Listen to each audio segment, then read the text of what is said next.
Amigos e amigas, irmãos e irmãs, vamos a mais uma liturgia da palavra, momento de fé, de reflexão, de introspecção. Liturgia da palavra veiculada na Igreja Católica Apostólica Romana no mundo inteiro. É hora de abrirmos o nosso coração para Deus nos falar. Liturgia de 31 de janeiro de 2020. Sexta-feira, dia de São João Bosco, sacerdote e fundador. A cor litúrgica é branca. Temos o prefácio comum ou dos pastores no rito da celebração e o ofício da memória. Antífona da entrada desta sexta-feira, 31 de janeiro de 2020. Deixai vir a mim os pequeninos, e não impeçais, diz o Senhor. O reino de Deus pertence aos que parecem com eles. Marcos 10, capítulo 10, versículo 14. Oração do dia. Ó Deus, que suscitastes São João Bosco para educador e pai dos adolescentes, fazei que, inflamados da mesma caridade, procuremos a salvação de nossos irmãos, colocando-nos inteiramente ao vosso serviço, por nosso Senhor Jesus Cristo, vosso Filho, na unidade do Espírito Santo. Assim seja. Primeira leitura, leitura do segundo livro de Samuel, capítulo 11, versículos do 1º ao 10º e do 13 ao 17. No ano seguinte, na época em que os reis costumavam partir para a guerra, Davi enviou Joabe com seus oficiais e todo Israel, e eles devastaram o país dos amonitas e sitiaram Rabá. Mas Davi ficou em Jerusalém.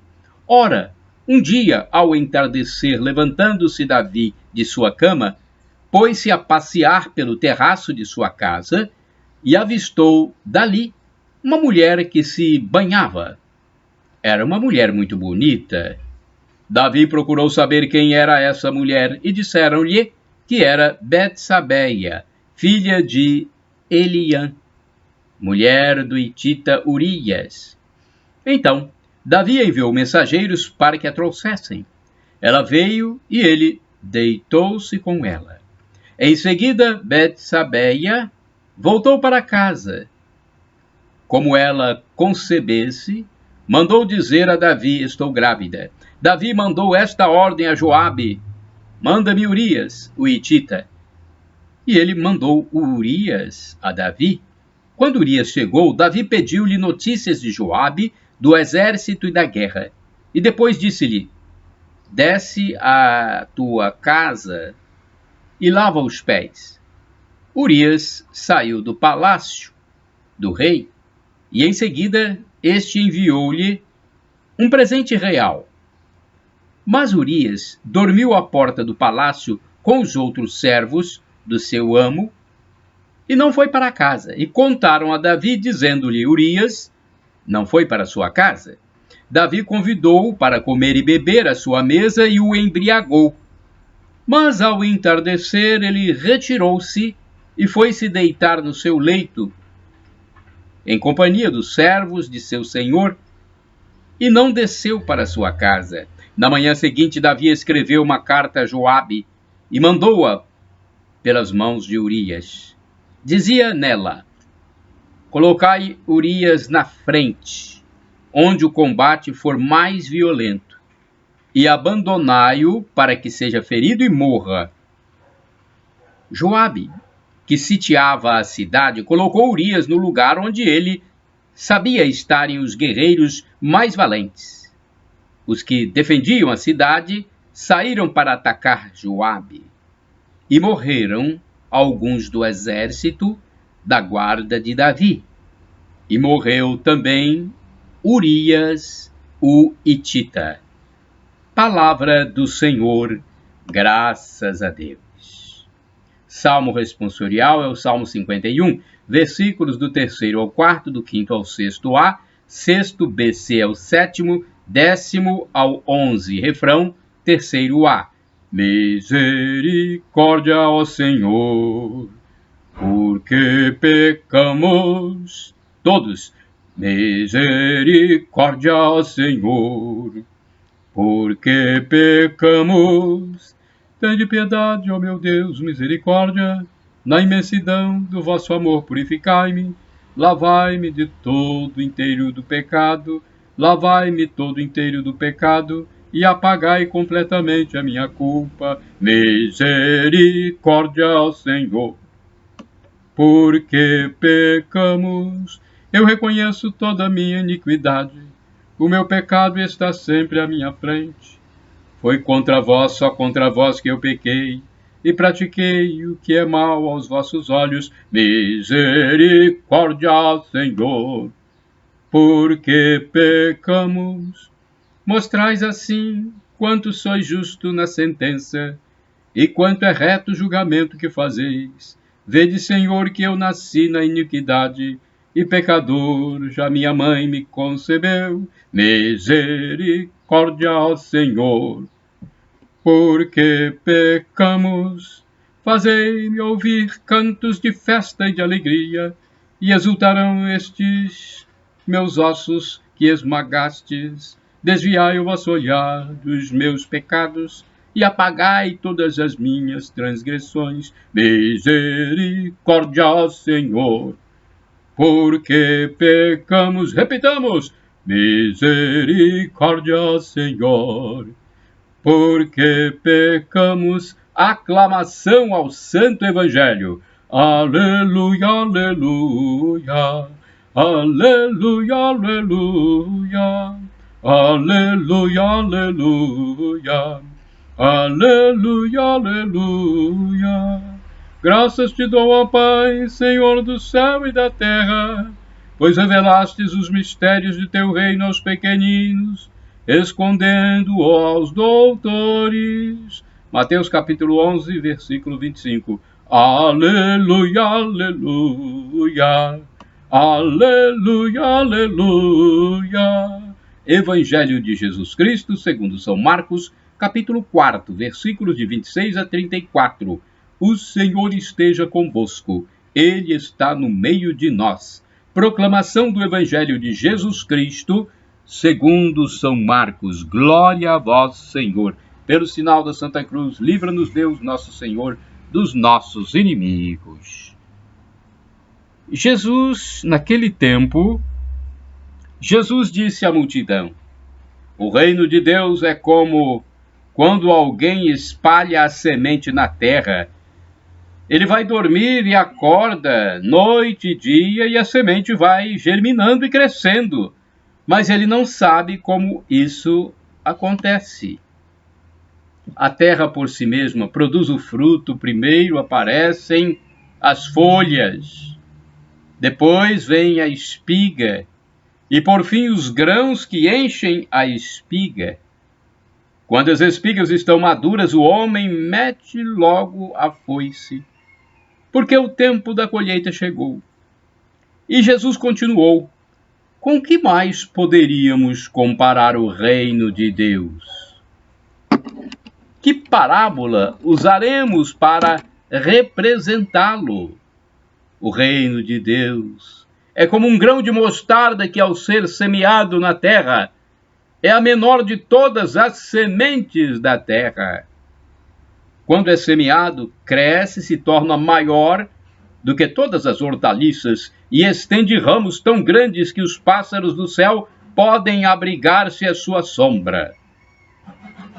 Jesus anunciava a palavra usando muitas parábolas como estas, conforme eles podiam compreender, e só lhes falava por meio de parábolas, mas, quando estava sozinho com os discípulos, explicava tudo. Palavra da salvação. Glória a vós, Senhor. Aleluia, aleluia. Aleluia, aleluia. Aleluia, aleluia. Aleluia, aleluia. Vamos à reflexão do livro Palavra e Vida 2013, editora Ave Maria. O reino de Deus está dentro de nós, mas nunca perfeitamente instalado. Jesus o compara a uma semente que é lançada à terra. E só até aí vai nossa colaboração, pois o reino de Deus vai crescendo em nós sem que o percebamos por poder próprio. Se a força vem de Deus e não de nós, a oração se impõe como necessária para que nossos defeitos não atrapalhem sua eficácia. Para isso, é indispensável meditar todos os dias sobre a palavra de Deus e aplicá-la a nós, pois nosso egoísmo é como pó que se deposita em nossa casa e sempre precisa ser removido. Bem, neste dia 31 de janeiro de 2020, comemoramos São Bosco, presbítero. Presbítero da igreja. Presbítero quer dizer padre, né? Sacerdote. Bem, daqui a pouco vamos também falar de outro santo do dia. Agora é mais uma reflexão, esta do Antônio Carlos Santini, da Comunidade Católica Nova Aliança. O e-mail dele é santini@novaalianca.com.br. Liturgia comentada do Santini. A sua sombra, Marcos 4, capítulo 4, versículos de 26 a 34. O reino de Deus é um espaço de acolhida.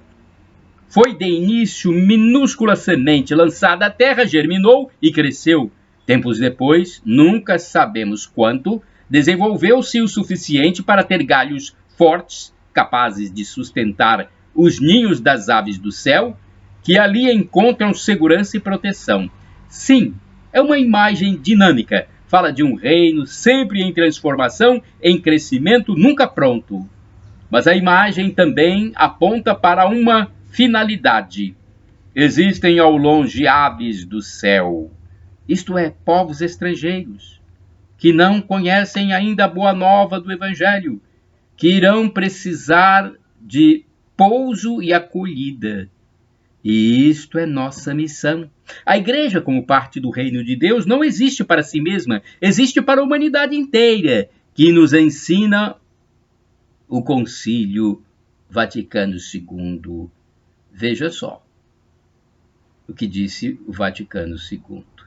As alegrias e as esperanças, as tristezas e as angústias dos homens de hoje, sobretudo dos pobres e de todos os que sofrem, são também as alegrias e as esperanças, as tristezas e as angústias dos discípulos de Cristo. Não se encontra nada verdadeiramente humano que não lhes ressoe no coração. Gaudium et Spes. Acho que parágrafo 1. O arbusto da mostarda, que chega a uns 3 metros de altura na Palestina, serve de inspiração para nossas famílias. Precisamos crescer a ponto de acolher os outros. Se nós ficamos raquíticos, não nos sentimos capazes de acolher a ninguém, nem mesmo os próprios filhos. Aliás, é esse mesmo raquitismo espiritual e não a conjuntura econômica que nos leva a evitar filhos. Logo, o verbo evitar, que se aplica a pragas, doenças e desastres. Ao contrário, se crescemos como árvore frondosa, temos ramos suficientes para acolher os filhos. Ali eles serão gerados, educados, formados na fé. Por sua vez, quando o vento soprar e levar bem longe as sementes da paineira, a árvore cresceu. Serão eles os geradores de novos núcleos familiares, cheios de vida e de força para acolher tantas aves migratórias em busca de descanso. Não só as famílias, a paróquia, as comunidades novas, os institutos religiosos, todos são chamados a crescer como o grão de mostarda. O mundo precisa de nós, hoje mais do que nunca. As presentes condições do mundo tornam ainda mais urgente este dever da Igreja, a fim de que os homens, hoje mais intimamente unidos por vários vínculos sociais, técnicos e culturais, alcancem também total unidade em Cristo. Lumen Gentium. Orai sem cessar, irmãos. É grande, ou melhor, e grande será a paz dos teus filhos. Isaías 54, versículo 13. Agora vamos ao santo do dia, para a gente, então, saber um pouco mais da história do santo que a igreja celebra. A igreja está sempre celebrando um santo a cada dia. E é importante que nós saibamos um pouco da história do santo, porque o santo, ele vive aquilo que Deus nos ensina, aquilo que Deus quer de nós. 31 de janeiro é dia de São João Bosco. Eu falei que ia falar de outro santo também, mas não. São João Bosco é o santo do dia de hoje, celebrado pela igreja. Temos um texto do padre Evaldo César de Souza, missionário redentorista, que escreve para o site a12.com. Eu gravo para o canal no YouTube Paulo Roberto Maciel, o blog repórterpaulomaciel.blogspot.com e a rede social facebook.com/Paulo Maciel da Rádio. De minha parte, podem divulgar livremente, porque foi Jesus quem falou: ide pelo mundo e evangelizai. O que de graça recebestes, deem também de graça. 31 de janeiro de 2020 é dia de São João Bosco. João Bosco nasceu no dia 16 de agosto de 1815 numa família católica de humildes camponeses em Castel Nuovo d'Asti. A região, então, Castel Nuovo d'Asti, no norte da Itália, perto de Turim. Órfão de pai aos 2 anos de idade, cresceu cercado de carinho da mãe, Margarida, e amparo dos irmãos. Recebeu uma sólida formação humana e religiosa, mas a instrução básica ficou prejudicada, pois a família precisava de sua ajuda na lida do campo. Aos 9 anos, teve um sonho que marcou sua vida. Nossa Senhora o conduzia junto a um grupo de rapazes desordeiros que o destratava. João Bosco queria reagir, mas a Senhora lhe disse: não com pancadas, e sim com amor. Torna-te forte, humilde e robusto, e a seu tempo tudo compreenderás. Nesta ocasião decidiu dedicar sua vida a Cristo e à Mãe Maria, quis se tornar padre. Com sacrifício, ajudado pelos vizinhos e orientado pela família, entrou no seminário de Chieri, daquela diocese. Inteligente e dedicado, João Bosco trabalhou como aprendiz de alfaiate, ferreiro, garçom, tipógrafo e assim pôde se ordenar sacerdote em 1841, em meio à Revolução Industrial, aconselhado pelo seu diretor espiritual, Padre Cafasso, desistir de ser missionário na Índia. Ficou em Turim, dando início ao seu apostolado da educação de crianças e jovens carentes. Então ficou em Turim, dedicando-se aos jovens carentes e crianças. Este produto da era da industrialização, entre aspas, se tornou a matéria-prima de sua obra e vida. Neste mesmo ano, criou o Oratório de Dom Bosco, onde os jovens recebiam instrução, formação religiosa, alimentação, tendo apoio e acompanhamento até a colocação em um emprego digno. Depois sentiu necessidade de recolher os meninos em internatos escola. Em seguida, implantou em toda a obra as escolas profissionais, com as oficinas de alfaiate, encadernação, marcenaria, tipografia e mecânica, respostas às necessidades da época. Para mestres das oficinas, inventou um novo tipo de religioso, o coadjutor salesiano. Em 1859, ele reuniu esse primeiro grupo de jovens educadores no oratório, fundando a Congregação dos Salesianos. Nos anos seguintes, Dom Bosco criou o Instituto das Filhas de Maria Auxiliadora e os Cooperadores Salesianos. Construiu em Turim a Basílica de Nossa Senhora Auxiliadora e fundou 60 casas salesianas em 6 países. Abriu as missões na América Latina, publicou as leituras católicas para o povo mais simples. Morreu no dia 31 de janeiro de 1888. Foi beatificado em 1929 e foi canonizado pelo Papa Pio XI em 1934.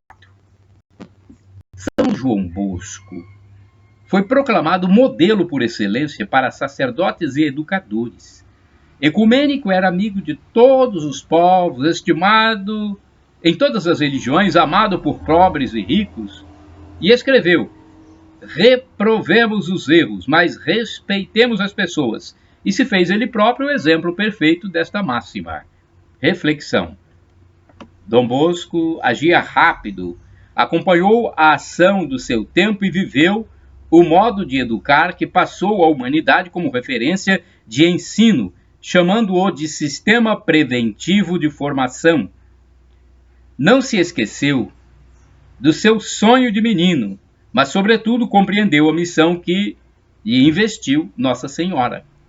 Quando lhe recordavam tudo que fizera, respondia com um sorriso sereno: eu não fiz nada, foi Nossa Senhora quem tudo fez. Oração. Rezemos. São João Bosco, pai e mestre dos jovens, que tanto trabalhaste por eles, particularmente pelos mais pobres e marginalizados, a fim de que se tornassem honestos cidadãos e bons cristãos. Desperta em nós o amor à nossa juventude, o cuidado pelos nossos filhos e filhas, a dedicação às crianças, adolescentes e jovens abandonados, o esforço por conduzi-los a Jesus por meio de uma eficiente catequese feita no acolhimento e no amor. Amém. São João Bosco, rogai por nós. Nós acreditamos que os santos estão junto de Deus. Por isso, pedimos que roguem por nós. Shalom Adonai, uma expressão hebraica que significa a paz do Senhor Jesus Cristo. Temos outra expressão importante também para nós. El Shaddai, Deus onipotente, Deus todo-poderoso. Acredite nele, ele proverá. El Shaddai, Deus todo-poderoso. E temos também aqui uma expressão do aramaico, dialeto de Jesus. O aramaico diz o seguinte, através do apóstolo São Paulo: Maranatá, vem Senhor, vinde Senhor. É a segunda vinda de Cristo Jesus para nos levar para viver com ele na eternidade, no paraíso. A segunda vinda de Jesus acolherá aqueles que pedem perdão, que se arrependem de seus pecados e que acreditam que Jesus é o nosso Deus, Deus Pai, Deus Filho Jesus e Deus Espírito Santo. O apóstolo São Paulo, além de clamar pela segunda vinda de Cristo, Maranatá, Maranatá, Maranatá, além de clamar, ele tem uma frase muito bonita também que diz: o sofrimento de agora nem se compara com a glória futura que será revelada em nós, na segunda vinda de Cristo, quando nós ressuscitaremos para a vida eterna, o novo mundo, a nova vida, a vida perene. Shalom!